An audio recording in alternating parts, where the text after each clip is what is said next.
your initial thoughts on the game last night. Time to reflect. What do you think was going well for your team last night? Well, as I stated last night, I thought we got off to a good start, but as we expected, we thought Harvard would make a push, and they did, and we had a comfortable lead at 3-0. I thought a big momentum swing was the penalty shot, where we had an opportunity to go up by 4. Didn't. I thought momentum went back to Harvard's side, and they took advantage of that. Got it back to 3-2, and then Andres Pavel made a real nice play to give us a little bit of breathing room.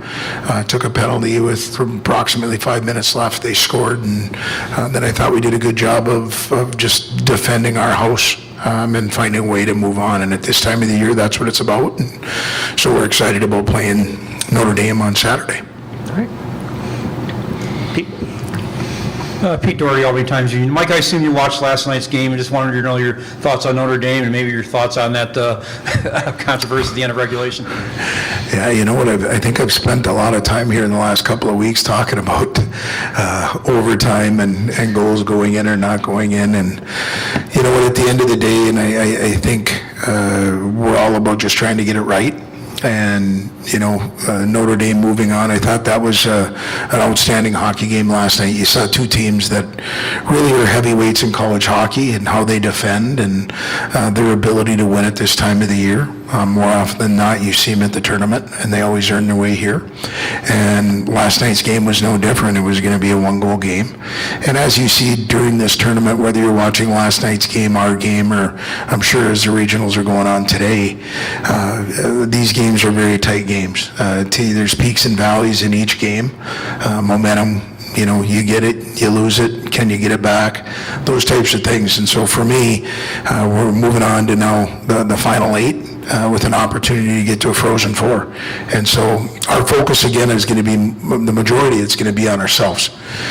We understand what Notre Dame is it's a very well-coached, well-conditioned team that's beat some very high-end hockey teams throughout this year. When you beat Michigan 4 times, when you beat North Dakota at this tournament, you're a good hockey team. Coached very well, incredibly disciplined. So we'll have our hands full, but we look for the opportunity. Kevin Dudley with the Mankato Free Press. This can be for any of you guys, but when you watch Notre Dame and the way they defend, do you see at all a little bit of your own team in them, or maybe even teams like Michigan Tech and Bemidji State that you've played in the CCHA this year? Yeah, you can tell they take a lot of pride just working their D zone out. Just watching the game last night, North Dakota had a few good chances, but overall they just kind of smothered them in the D zone and kind of kept them to the outside. So I think our goal is just trying to get some bodies to the front of the net and just kind of take a few greasy ones tomorrow. And like I said, they take pride in their D zone, and it's pretty obvious. Yeah, I think every team that gets this point is a solid team defensively, and yeah, they take pride in blocking shots and defending, kind of like how we do. So I'm really excited for tomorrow night. Coach, I guess for you, you know, with the day off today, with in between the games, you know, when it comes to the practices, are you focusing more on yourself? Are you focusing on what you saw from Notre Dame and things you might think they do? What is your kind of the mindset for the team going into this off day, heading into tomorrow? Well, I think there's a little bit of information that you can take from last night's game, and it's just a little bit.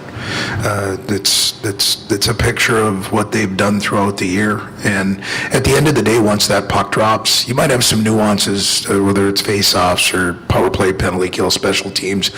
But today's game was so much video that's attainable by each staff, and the work that's been done previous to that, you've got an idea what might be coming at you. But at the end of the day, you've got to go out and execute. If you see it, you've got to stop it. If you've got it, you got to find a way to get it behind them. So to me, I just see, again, you see the same things that these guys have already talked about, I've talked about.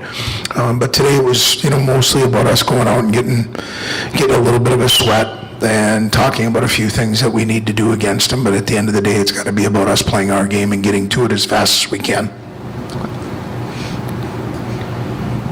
Reggie, their penalty kill is ranked, I think, second in the country. You work on the first power play unit, obviously. What do you see in in their penalty kill that makes it tough, and what will be the key to keeping, your guys' power play unit running hot like it's been here in the playoffs?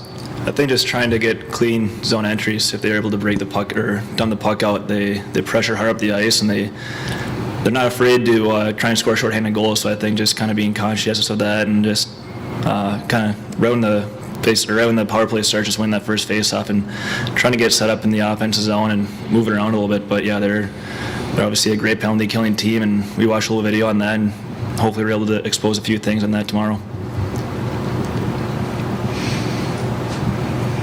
Mike, you mentioned the other day that you kind of liked having the day off in between games. I'm interested in how long you practiced today, and are you glad you had the day off, or would you rather be out there playing tonight? When you look at, I don't know, if you would have asked me that when I was sitting and went to overtime, I'd have been cheering for about 4 overtimes. That's the selfish piece of me. But at the end of the day, knowing that both teams are going to have an off day, and again, I stated that at the last, it was a question that was asked on the off day. I think it's fair to the athletes.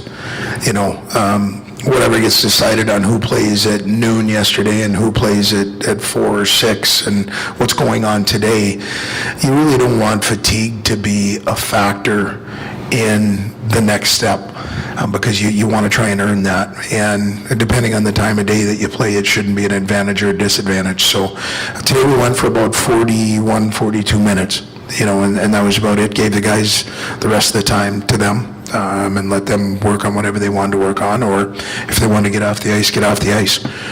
But for the most part, it was just going out and, like I said, getting a drip a little bit, working on a couple of things that we thought were going to be pertaining to tomorrow, and then get them off the ice.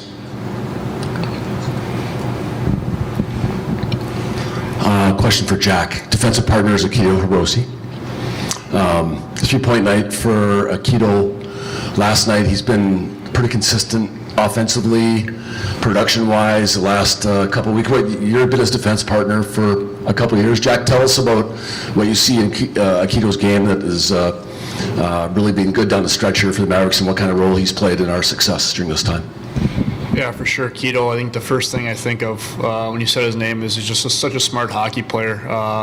Puts himself in the right spots all over the ice, whether it's supporting me or his teammates. Just makes great decisions with the puck. Has a really good stick, and he's grown a lot in the defensive zone as well, but just a really smart hockey player, and he's been awesome for us this year. For either Reggie or Jack, with both of you being fifth-year players, do the games mean more the more you go on, especially now in the NCAA tournament? It's, you win or go home. What is the feeling like for you guys in the NCAA tournament? Does it change anything from the regular season, knowing that could potentially be your last game?